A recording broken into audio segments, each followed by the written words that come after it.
తను తాను నిర్దోషినిగా అర్పించుకోవాలి. అది ఆత్మ ద్వారా సాధ్యమవుతుంది. నిర్జీవమనే క్రియలు ఎప్పుడు విడిచిపెడతాడో చూడండి, ఇక్కడ మంచి మాట కదా. ఇక్కడ ఏమంటూ క్రీస్తు యేసు రక్తము నిర్జీవమనే క్రియలు విడిచి జీవము గల దేవుని సేవించుటకై మీ మనస్సాక్షి ఎంతో శుద్ధీకరించుకోవాలా. ఎంత మంచి మాట కదండి. నిజమే, ఈరోజు వాస్తవంగా నిర్జీవమనే క్రియలు విడిచిపెట్టాలా. ఎందుకు? నువ్వు బల్ల తీసుకుంటున్నావు, నువ్వు ప్రభు శరీరం, ప్రభు యొక్క రక్తం తీసుకుంటున్నావు. దేవుని యొక్క ఆత్మ చేత నిన్ను నువ్వు దేవునికి నిర్దోషినిగా అర్పించుకోవాలా, నిన్ను నువ్వు నిర్దోషినిగా అప్పగించుకోవాలా. అంతేకాని చాలామంది జీవితాల్లో నిర్జీవమనే క్రియలు విడిచిపోకుండా వారి జీవితంలో దేవుణ్ణి వెంబడించాలంటే అది అసాధ్యం అండి, అది జరగని పని.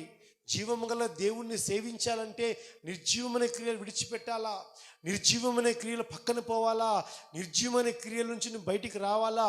ఆ నిర్జీవమనే క్రియల కట్లు బంధకాలు తెంచివేయబడాలి. ఎస్, ఈరోజు నీ ఆత్మ నిత్యుడకు ఆత్మ ద్వారా దేవునికి తను తాను నిర్దోషునిగా దేవునికి సమర్పించుకోవాలి, నిర్దోషుడిగా దేవుడికి అప్పగించుకోవాలి. చూడండి 1 పేతురు 1:19 చూద్దాం. అమూల్యమైన రక్తము చేత, అమూల్యమైన రక్తము చేత అనగా అనగా నిర్దోషమును నిష్కలంకమునగు గొర్రెపిల్ల వంటి క్రీస్తు రక్తము చేత విమోచింపబడితిరని మీరెరుగుదురు కదా. హల్లెలూయా. ఎంత మంచి మాట అండి. అమూల్యమైన రక్తము చేత అనగా నిర్దోషమైన నిష్కలంకమైన గొర్రెపిల్ల వంటి క్రీస్తు రక్తము చేత విమోచింపబడితేనని మీరు ఎరుగుదురు కదా.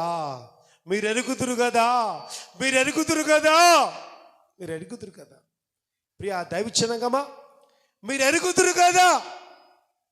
కాబట్టి నిజంగా నీ జీవితంలో అమూల్యమైన రక్తం చేత అనగా నిర్దోషమైన నిష్కలంకమైన గొర్రెపిల్ల వంటి క్రీస్తు రక్తము చేత విమోచింపబడుతున్నని మీరు ఎరుగుదురు కదా. ఎస్, మీకు తెలుసు కదా, ఈ సత్యము తెలుసు కదా, ఈ నిజం మీకు తెలుసు కదా, ఈ మర్మం మీకు తెలుసు కదా, ఈ లోతు ఎత్తు మీకు తెలుసు కదా, ఈ గొప్ప సంగతి మీకు ఎరుగుదురు కదా. ప్రియా దైవజనమా, మీరు ఎరుగుదురు కదా. జాగ్రత్త సుమా, ప్రభు నీతో మాట్లాడుతున్నాడు. చూడండి ప్రకటన 5:10. మా దేవునికి వారిని ఒక రాజ్యముగాను యాజకులుగాను చేసితివి గనుక వారు భూలోకమందు ఏలుదురని క్రొత్త పాట పాడుదురు. దేవునికి మహిమ కలుగును గాక. ఆ గొర్రెపిల్ల నిర్దోషమైన క్రియలు గల ఆ గొర్రెపిల్ల రక్తములో కడగబడితే మనము దేవునికి ఒక రాజ్యముగా యాజకులుగా చేయబడి ఈ భూమి మీద ఒక కొత్త పాట పాడబోతున్నాము. దేవునికి మహిమ కలుగును గాక. ఎస్, గొర్రెపిల్ల రక్తములో కడగబడిన వారు, గొర్రెపిల్ల రక్తంలో శుద్ధీకరించబడ్డవారు, గొర్రెపిల్ల రక్తంలో పవిత్రపరచబడ్డవారు, గొర్రెపిల్ల రక్తంలో వారి జీవితాన్ని కడుగుకున్నవారు ఈరోజు ఒక రాజ్యముగా, ఒక యాజకులుగా దేవునికి ఈ భూమి మీద ఒక కొత్త పాట పాడబోతున్నారు. దేవునికి మహిమ కలుగును గాక. గొర్రెపిల్ల రక్తంలో కడగబడ్డవారు మాత్రమే. గొర్రెపిల్ల రక్తంలో కడగబడకపోతే వాళ్ళు ఈ రాజ్యముగా మార్చబడరండి, ఒక రాజ్యముగా మార్చబడరు, యాజకులుగా మార్చబడరు. నువ్వు గొర్రెపిల్ల రక్తంలో కడగబడకపోతే నువ్వు ఒక జనముగా నువ్వు మార్చబడవు, ఒక రాజ్యముగా మార్చబడవు, యాజకులుగా మార్చబడవు. ఈ భూమి మీద నువ్వు కొత్త పాట పాడలేవు. అయితే నీకు ఒక శుభవార్త, ఆ గొర్రెపిల్ల రక్తంలో నువ్వు కడగబడాలి, ఆ గొర్రెపిల్ల రక్తంలో నువ్వు కడగబడాలి. ఎస్, లెంటి డేస్ అని చాలామంది ఆచరిస్తున్నారు, చాలామంది కలిగి ఉన్నారు. చాలామంది లెంటి డేస్ వారికి తోచినట్లుగా వారికి అనుకూలంగా వారు చేసుకుంటున్నారు. సంతోషమే, కానీ ఒక్కటి గ్రహించాలా. ఎందుకు ఈ గొర్రెపిల్ల రక్తంలో కడగబడ్డవారే యోగ్యమైన వారన్న విషయాన్ని జ్ఞాపకం చేస్తున్నాను. వారే ప్రత్యేకించబడ్డవారు, వారే సమర్పించబడ్డవారు, వారే యోగ్యమైన ఆత్మలు, వారే ప్రభు కొరకు ఎదురు చూస్తున్న వారు, వారే శ్రమలో వారు పడి పుటము వేయబడి ఈరోజు పరిపూర్ణులుగా పరిశుద్ధులుగా మార్చబడుతున్నారు. వారే ప్రభు కొరకే ఒక నిరీక్షణ కలిగిన వారు. వారే ప్రభు కొరకే వారు ఎదురు చూస్తున్నవారు. పెళ్లి కుమారుడా రమ్ము అని పిలుచున్న వారు వారే గొర్రెపిల్ల రక్తంలో కడగబడిన వారు. అందుకే ఒక రాజ్యంగా మనం మార్చబడాలి. ఎస్, యాజకులుగా మార్చబడాలి. ఎస్, మనం భూమి మీద ఒక కొత్త పాట పాడాలి. దేవునికి మహిమ కలుగును గాక. ప్రకటన 7:14 చూడండి ఒకసారి. అందుకు నేను అయ్యా నీకు తెలియననగా అతడు ఇలాగు నాతో చెప్పాను వీరు మహాశ్రమల నుండి వచ్చిన వారు గొర్రెపిల్ల రక్తములో తమ వస్త్రములను ఉదుకుకొని వాటిని తెలుపు చేసుకొని బిగ్గరగా చెప్పట్లో. ఎంత మంచి మాట కదండి. Yes, it's a wonderful word. ఎంత మంచి మాట కదా, ఎంత శక్తి గల మాట ఇది.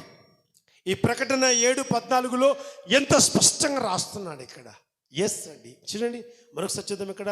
అందుకు నేను అయ్యా నీకే తెలియనని అనగా అతడు ఇలాగ నాతో చెప్పెను, వీరు మహాశ్రమల నుండి వచ్చిన వారు గొర్రెపిల్ల రక్తంలో తమ వస్త్రములను ఉతుకుకున్న వారని తెలుసుకుంటిరి. హల్లెలూయా. గొర్రెపిల్ల రక్తములో మనం కడగబడాలి. గొర్రెపిల్ల రక్తములో మన బట్టలు ఉతకబడాలి. ఆ గొర్రెపిల్ల రక్తంలో మనము కడగబడాలి. ఎవరయ్యా అంటే మహాశ్రమల నుంచి బయటికి వచ్చిన వారు. మహాశ్రమల నుంచి బయటికి వచ్చి వారు గొర్రెపిల్ల రక్తంలో వారు వస్త్రములు ఉతుకుకున్నవారు. మహాశ్రమలలో నుంచి బయటకు వచ్చిన వారు. ఎస్ అండి, మహాశ్రమలలో బయటకు వచ్చిన వారు వస్త్రములంట వారు గొర్రెపిల్ల రక్తంలో ఉతకబడుతున్నాయా? నీ గొర్రెపిల్ల రక్తంలో నీ బట్టలు ఉతకబడుతున్నాయా? నీ జీవితం కడగబడుతుందా? నీ మనస్సాక్షి కడగబడుతుందా? నీ ఆలోచనలు కడగబడుతున్నాయా? నీ మాటలు, నీ ప్రవర్తన, నీ నడక, నీ పడక కడగబడుతుందా? ప్రియా దైవ జనాంగమా, ఒకసారి ఆలోచించి. ఎస్, దేవుని యొక్క వాక్యానికి లోబడు. దేవుని యొక్క వాక్యాన్ని స్వీకరించు. దేవుని యొక్క వాక్యాన్ని ఒప్పుకో. దేవుని యొక్క వాక్యముతో నువ్వు అనుసరించు. దేవుని యొక్క వాక్యాన్ని నెరవేర్చు. అందుకే వాక్యం సెలవిస్తుంది, దేవుని వాక్యం నెరవేర్చు. బలశూరులారా రండి, లోకము జయించిన వారులారా, మహాశ్రమల నుంచి బయటికి వచ్చిన వారులారా, మహాశ్రమలు అనుభవించి జయించిన వారులారా రండి, నా తొడపాశమందు సింహాసనం మీద కూర్చోబెడతాను. దేవునికి మహిమ కలుగును గాక. లోకమును జయించిన వాడు ఇదిగో తెల్లని వస్త్రములు ధరించుకున్నాడు. లోకమును జయించిన వాడు నిత్య జీవాన్ని స్వతంత్రించుకుంటున్నాడు.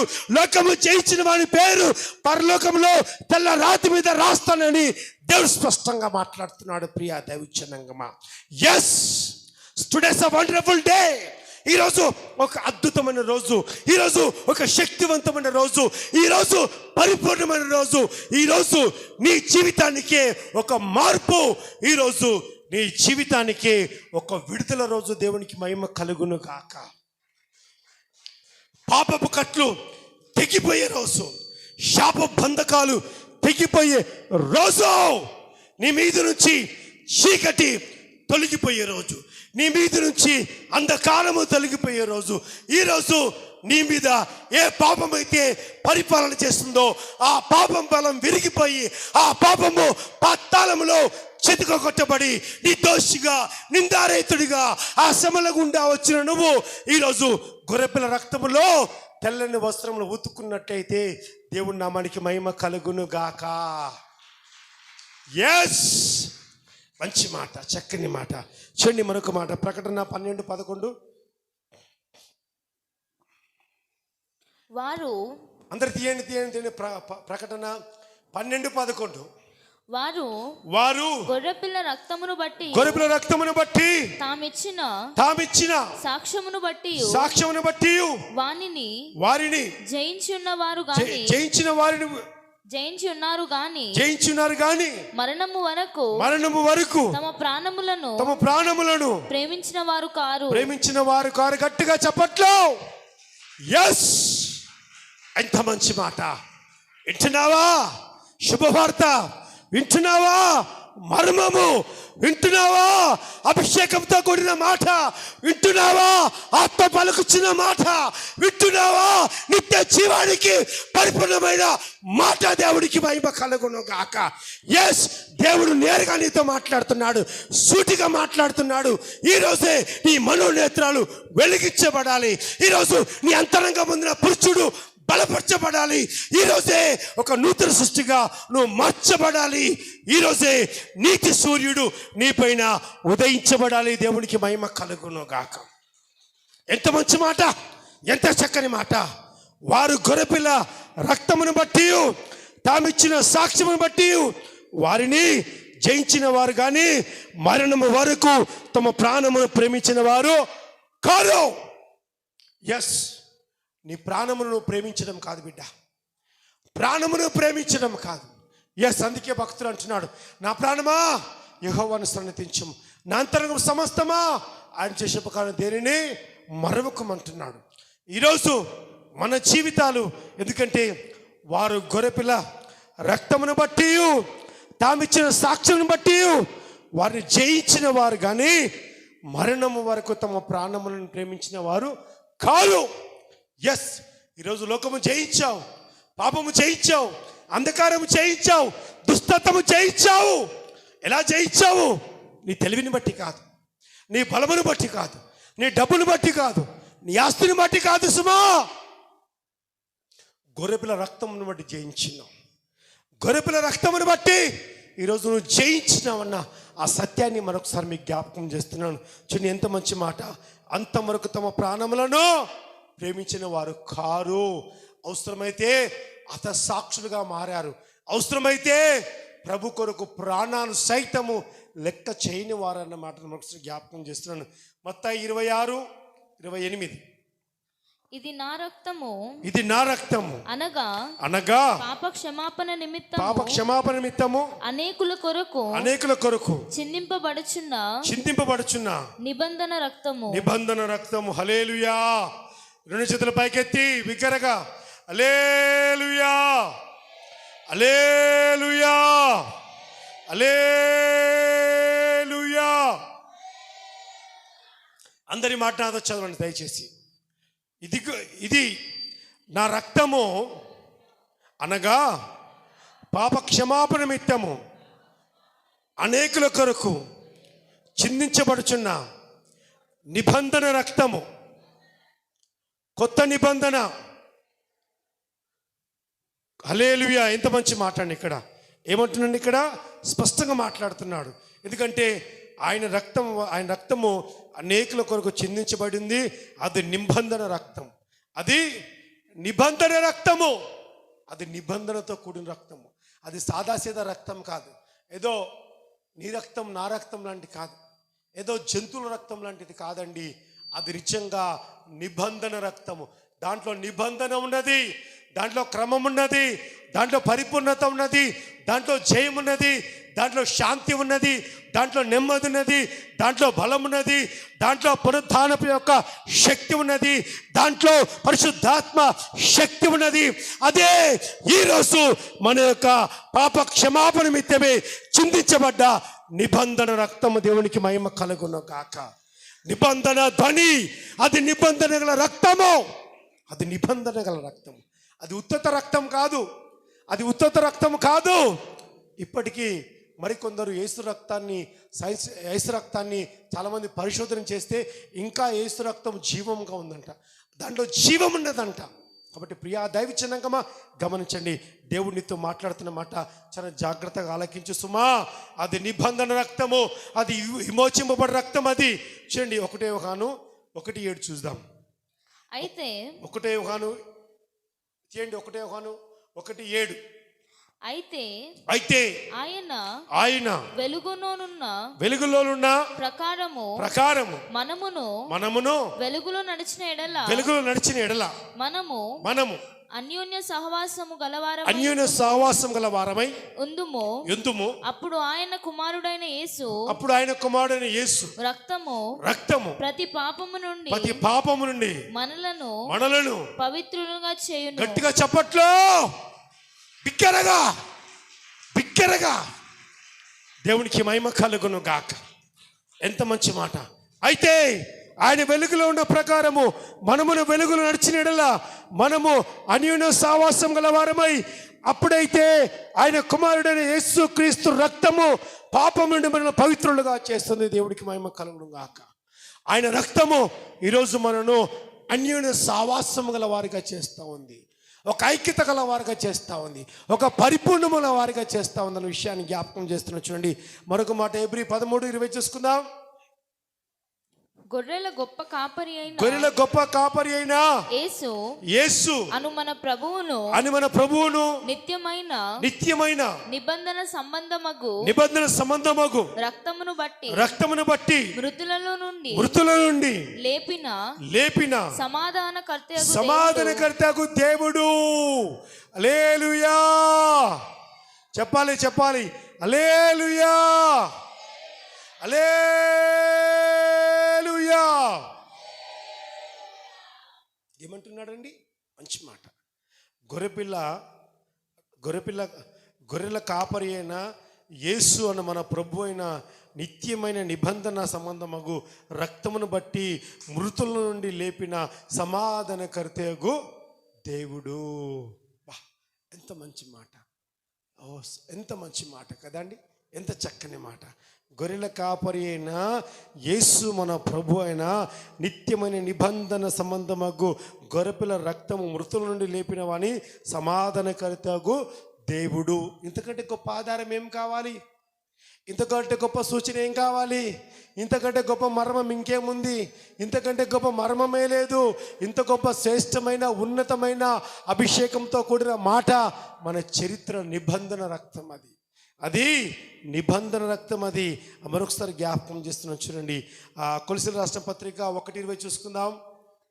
ఆయన శిలువ రక్తము చేత సంధి చేసి ఆయన ద్వారా సమస్తమును అవి భూలోక సంబంధమైనను పరలోకమందునైనను వాటన్నిటిని ఆయన ద్వారా తనతో సమాధానపరచుకొనవలెనని తండ్రి అభిష్టమాయెను.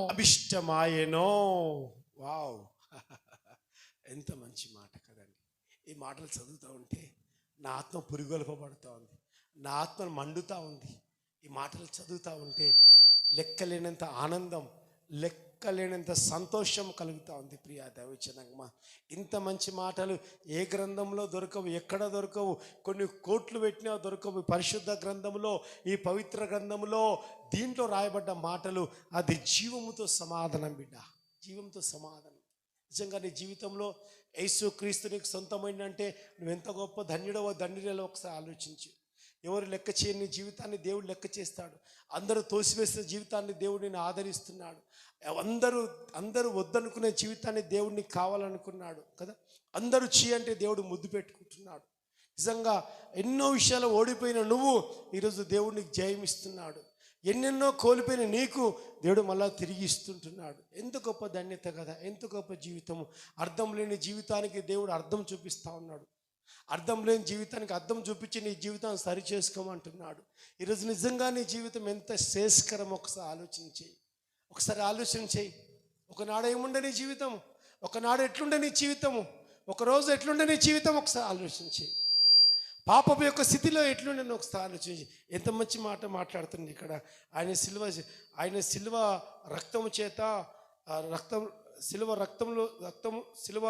చదవకసారి. ఆయన శిలువ రక్తము చేత సంధి చేసి ఆయన ద్వారా సమస్తమును అవి భూలోకమందునవైనను పరలోకమందునవైనను వాటన్నిటిని ఆయన ద్వారా తనతో సమాధానపరచుకొనవలెననియు తండ్రి అభిష్టమాయెను.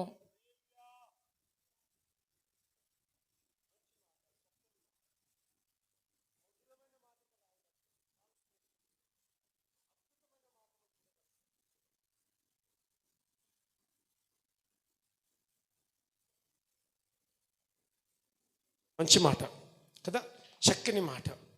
ఆ శిలువ రక్తం చేత సంధి చేసి ఈ భూలోకమందును పరలోకమందును వాటన్నిటినీ ఆయన దానిని సమాధానపరచుకోవాలని తండ్రికి అభిష్టం. ఆయన దేవునికి ఇష్టమైందంట మన జీవితాలన్నీ కూడా సమాధానపరచబడాలని, మన జీవితాలు బాగుండాలని తండ్రికి అది ఇష్టం ఆయనని ఇంత స్పష్టంగా మాట్లాడుతున్నాడు.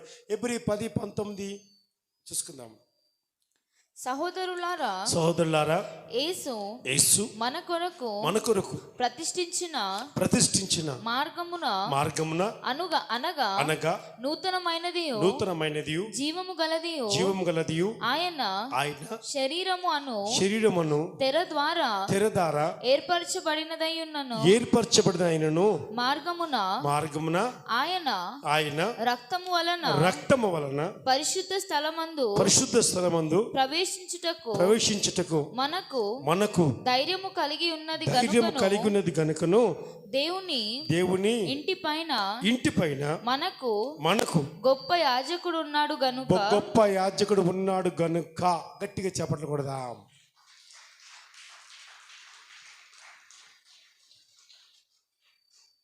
మంచి మాట చివరిగా చూసారండి, ఎంత అద్భుతంగా మాట్లాడుతుంది ఇక్కడ. సహోదరులారా, యేసు మన కొరకే ప్రతిష్ఠించిన మార్గం అనగా నూతనమైనది జీవం గలదియు ఆయన శరీరమును శరీరము తెర ద్వారా ఏర్పరచబడినదనియు మార్గమును ఆయన రక్తం వలన పరిశుద్ధ స్థలమందు ప్రవేశించుటకును మనకు ధైర్యము కలిగి ఉన్నదనినో. చూస్తారా, యేసు రక్తం వలనే ఆయన లోనికి ప్రవేశిస్తున్నాం, దేవుని లోనికి నడిపించబడుతున్నాం, మందిరంలోనికి వస్తున్నాం, దేవుని వాక్యం వింటున్నాము. ఎట్లా సాధ్యం అవుతుంది ఈరోజు అంటే యేసు రక్తము వలనే తప్ప మరి దేని వలన కాదు. హల్లెలూయా. కాబట్టి ఈరోజు ఎవరు దేవుని ఒక రక్తము నీకెంత క్షేమం చేసింది, దేవుని ఒక రక్తము నీకెంత లాభం సమకూర్చింది, దేవుని ఒక రక్తము నీ జీవితాన్ని ఎంత బాగు చేసింది, దేవుని యొక్క రక్తము నేను ఎంత శుద్ధి చేసింది, దేవుని యొక్క రక్తము ఆ గొర్రెపిల్ల రక్తము నీ భవిష్యత్తుని ఎంత బాగా మార్చింది, గొర్రెపిల్ల రక్తము ఈరోజు నిజంగా నీ చరిత్రను ఎంత చక్కపరిచిందో ఒకసారి ఆలోచించు. దేవుడి కొత్త మాటలు దీవించి ఆశీర్వదించును గాక. Come on let us pray. అందలేచి నిలబడదాం.